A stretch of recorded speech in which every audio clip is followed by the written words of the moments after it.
मान्य सदस्यहरू, व्यवस्थापिका संसदको आजको दोस्रो बैठकको कारबाही प्रारम्भ हुन्छ। मान्य श्री भीमबहादुर रावल। बसौँ मान्य सदस्यहरू, बसौँ।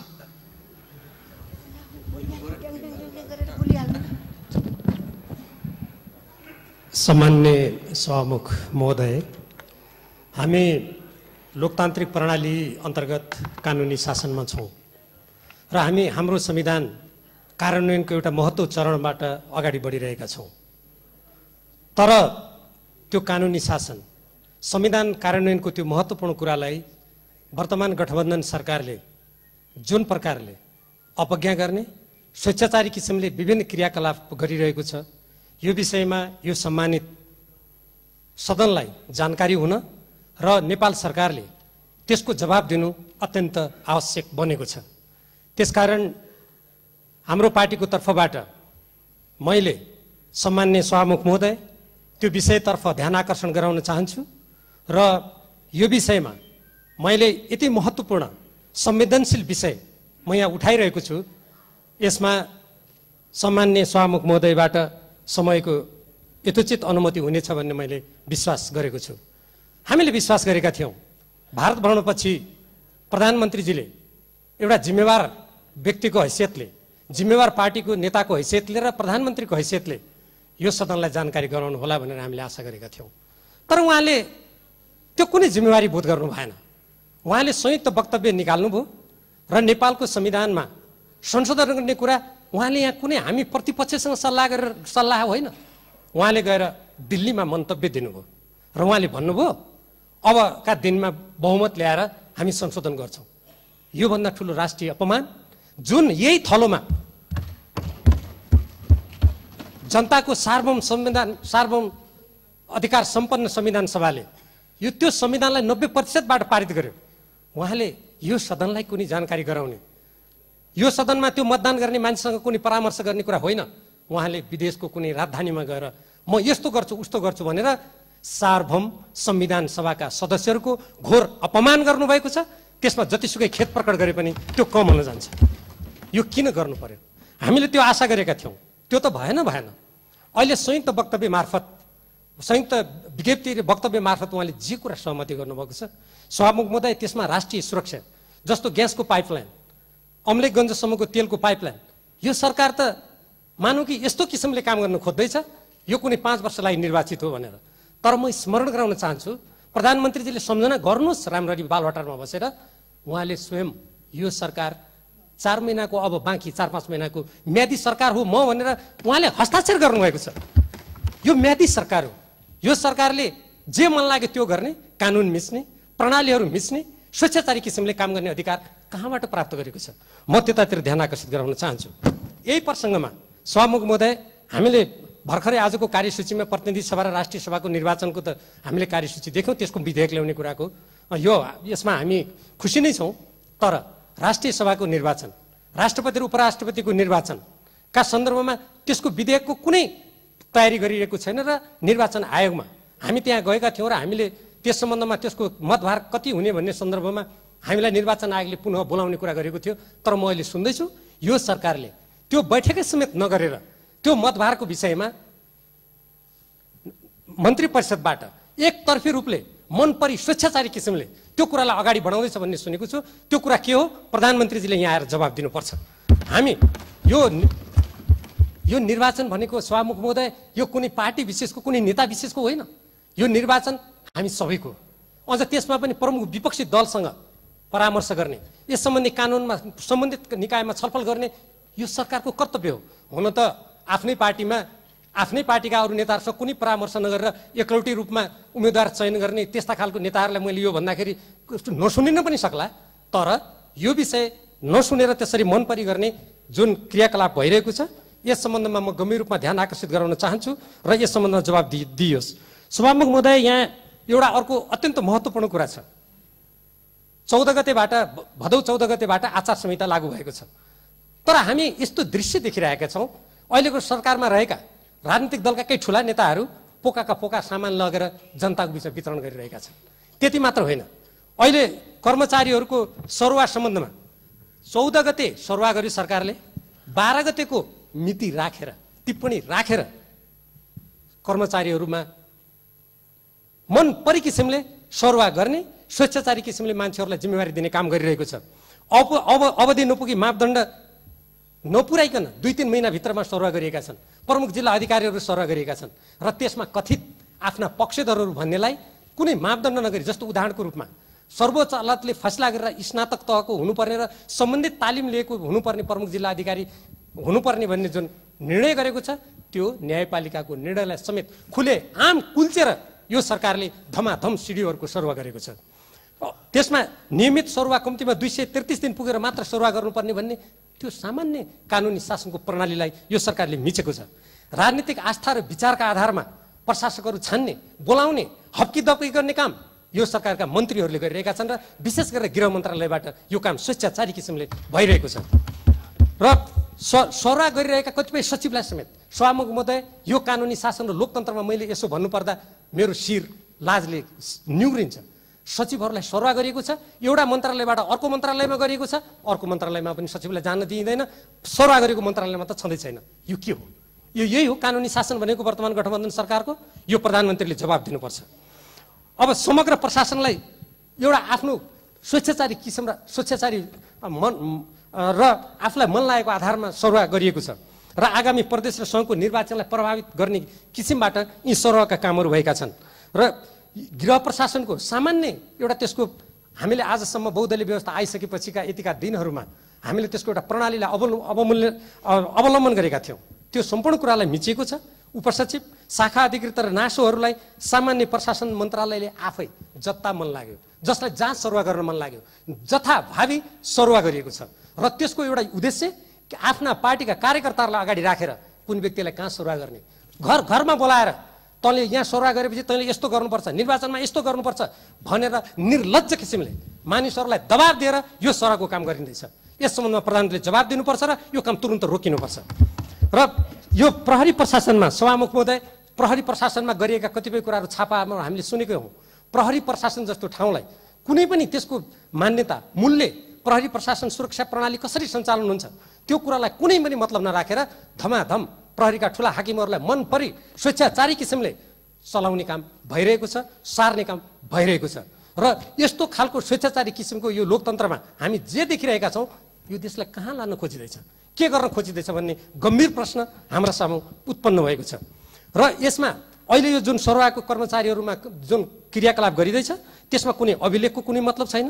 र त्यसमा जस्तो उदाहरणको लागि हालसालै गृह मन्त्रालयबाट 19 जना कर्मचारीहरू सरुवा गरिएको छ र त्यो 19 जना कर्मचारीहरू कति समय त्यहाँ बसेका हुन्, कसलाई कति मान्यता, के मापदण्डको आधारमा सरुवा गर्नुपर्ने हो, त्यसको कुनै मतलब छैन। मानौँ कि त्यहाँका कर्मचारी घरमा काम गर्ने कसैका यत्तिकै अरौटे भरौटे हुन्, के यहाँका आजका कर्मचारी कसैका अरौटे भरौटे हुन्?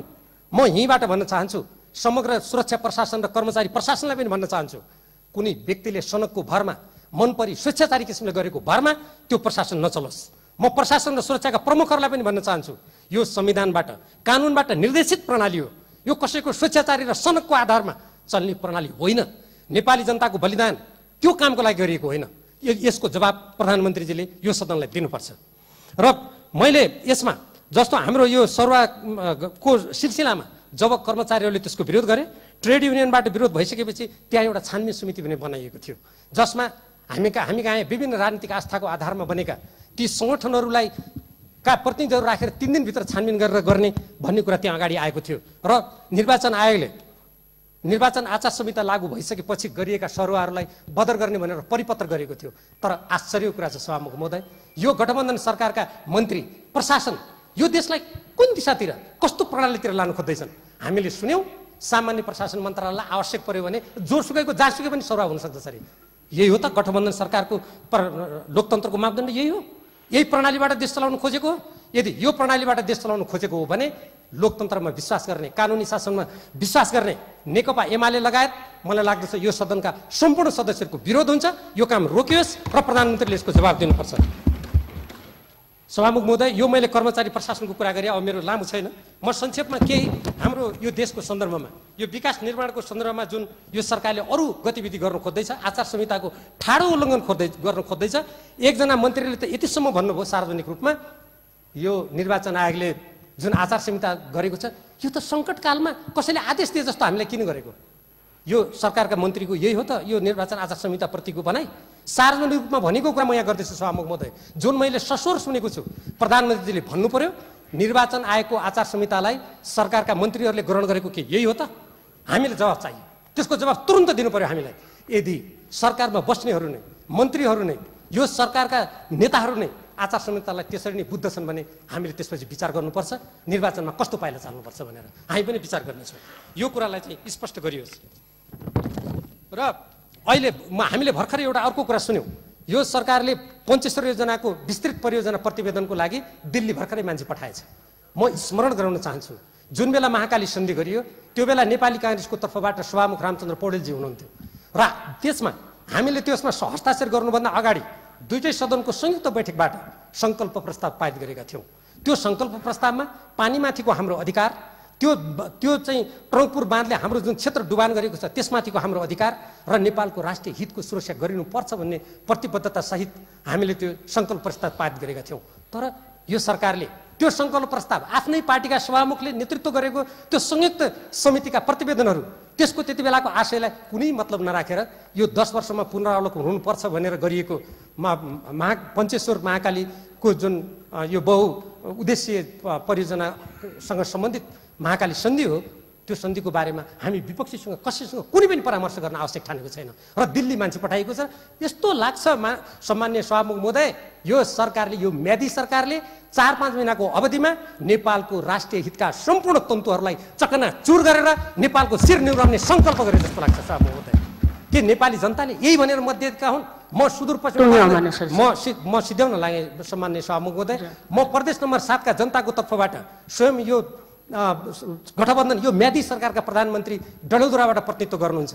म उहाँलाई व्यक्तिगत रूपमा पनि प्रश्न सोध्न चाहन्छु। हामीले त्यति बेला सङ्कल्प प्रस्ताव पारित गरेर नेपाली काङ्ग्रेसका तत्कालीन सभामुख रामचन्द्र पौडेलजीको नेतृत्वमा हामीले जुन सङ्कल्प पारित गर्यौँ, जुन हामीले राष्ट्रिय हितको सुरक्षाको कुरा गर्यौँ, के यही गर्नलाई गरेको हो त?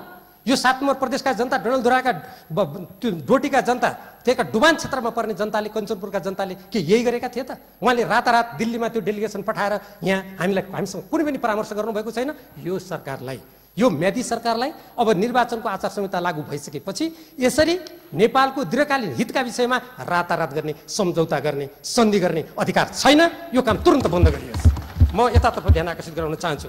त्यस्तै गरेर एउटा गम्भीर कुरा सुन्नमा आएको छ। अहिले यो सरकारले यो ग्यासको पाइपलाइन बनाउने सम्बन्धमा कुनै सर्वे नगरी परराष्ट्र मन्त्रालय, गृह मन्त्रालय, रक्षा मन्त्रालय, अर्थ मन्त्रालय कुनै जानकारी नदिई अहिले तेल काण्डमा आफै आइले मुछेको छ। जग्गा अधिग्रहणमा ठुलो विषय बनेको छ भ्रष्टाचारको काण्डमा। यो सरकार आफै संस्थागत भ्रष्टाचारमा किन लिप्त छ? यत्रो नेपाली जनताले विरोध गरेको भ्रष्टाचारका कैयौँ ठुला घटनाहरू यो सरकारले संस्थागत रूपमा मन्त्री परिषदबाट गरेको छ, मन्त्रीहरूले गरिरहेका छन्। यो कुरा रोकियोस् र यस्तो किन हुँदैछ प्रधानमन्त्रीले जवाब दिनु पर्यो। यही सम्बन्धमा म नेपाल आयल निगमको तर्फबाट अहिले त्यो सुनौली भैरवा क्षेत्रबाट जुन प्रधानमन्त्रीजीले भारतमा गएर संयुक्त वक्तव्यमा हस्ताक्षर गर्नुभयो ग्यासको पाइपलाइन सम्बन्धमा, त्यो ग्यासको पाइपलाइन सम्बन्धमा हाम्रा कुनै मन्त्रालयलाई जानकारी छैन, सम्बन्धित संस्थामा कुनै अभ्यास छैन, हामीलाई कुनै जानकारी छैन। अनि नेपाल आयल निगमको क्षेत्रीय कार्यालयको कर्मचारीले भारतको एउटा कर्मचारीलाई बोलाएर त्यहाँ धमाधम सर्वे गर्न मिल्छ? सम्मान्य सभामुख महोदय, यो नेपाल देश, यो हाम्रो स्वतन्त्र सार्वभौम देश हो कि यो कसैको इकाइ हो? यदि प्रधानमन्त्रीले यो कसैको इकाइ हो भने ठान्नु भएको छ भने यहाँ आएर भन्ने आँट गर्नुहोस्, त्यसको जवाब हामी दिन्छौँ, नेपाली जनताले दिन्छन्। त्यसकारण यस्ता गम्भीर कुराहरू हाम्रो अगाडि आइरहेका छन् र त्यस्तै गरेर तेलको पाइपलाइनसँग अम्लेखगञ्जको पाइपलाइनको सम्बन्धमा पनि कुरा आएको छ। र यसरी नेपालका जलस्रोत, नेपालका सम्पदाहरू र नेपालले आफ्नो राष्ट्रिय हितमा गर्नुपर्ने कामहरूलाई हामीले उठाउँदाखेरि मलाई त आश्चर्य लाग्छ। सत्ताधारी दलका नेताहरू भाषण गर्नुहुन्छ सार्वजनिक रूपमा नेपालको राष्ट्रियतामाथि नेकपा एमालेबाट सङ्कट छ। यो त गजबको, यो त के भने हतपत्त आफूले गरेका यी क्रियाकलापहरू जनतामा विस्मृत गराउनको लागि, लुकाउनको लागि सबभन्दा अगाडि गएर भनेपछि यसमा पर्दा हालिन्छ कि भनेर यदि कल्पना गरिएको छ भने सम्मान्य सभामुख महोदय, ती पर्दाहरू जतिसुकै बाक्ला हुन्, जतिसुकै छोप्न खोजियोस्, ती पर्दा नेपालका देशभक्त जनता र लोकतन्त्रमा विश्वास गर्ने जनताले त्यो पर्दा उठाइ छोड्छन्, त्यो पर्दा च्याति छोड्छन्। यसमा नेपाली जनताले गरेका विभिन्न आन्दोलनहरू र त्यसपछिका गतिविधिहरूले प्रश्न पारेका छन्। म अन्तमा सम्मान्य सभामुख महोदय यहाँलाई धन्यवाद दिँदै म जोरदार रूपमा माग गर्न चाहन्छु। मैले उठाएका नेपालको दीर्घकालीन राष्ट्रिय हितका विषयहरू, लोकतन्त्रको रक्षा, जसमा अहिले यो संसदमा प्रतिनिधित्व गर्ने प्रमुख राजनीतिक दलहरूले समेत हामीले रगत बगाएका छौँ। हामी कानुनको शासनको पक्षमा छौँ। अहिले हामी राष्ट्रिय एकताको पक्षमा छौँ। हाम्रो राष्ट्रको गौरव, स्वाभिमान, सार्वभौमसत्ता, सामाजिक सद्भाव, तराई पहाड मधेसको एकतालाई जोगाउनु पर्ने हामी संवेदनशील घडीमा छौँ। नेकपा एमाले हामी जुन म बोलिरहेको छु, हामी त्यो पक्षमा छौँ। तर यो गठबन्धन सरकारले त्यसको विपरीत दिशातिर गएर जुन क्रियाकलाप गरिरहेको छ, यो तुरुन्त रोकियोस्। अहिले मैले उठाएका विषय लगायतका विषयहरूमा प्रधानमन्त्रीले नेपाल सरकारको तर्फबाट यसको तुरुन्त जवाब दिइयोस् र यो नेपाली जनताप्रति अलिकति पनि जिम्मेवारी बोधको, कमसेकम म अलिकति भए पनि यो देशको सरकार हो, म यस देशको जिम्मा लिएको छु भन्ने अलिकति पनि महसुस गराउने तर्फ पाइला चालियोस् भनेर माग गर्दै मेरो कुरा टुङ्ग्याउँछु। धन्यवाद।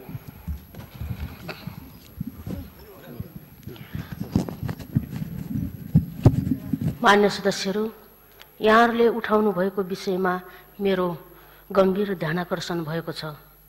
यस विषयमा के भएको हो, यस सम्बन्धमा अर्को बैठकमा जानकारी गराउन म नेपाल सरकारलाई ध्यानाकर्षण गराउँदछु। बसौँ मान्य सदस्यहरू, बसौँ।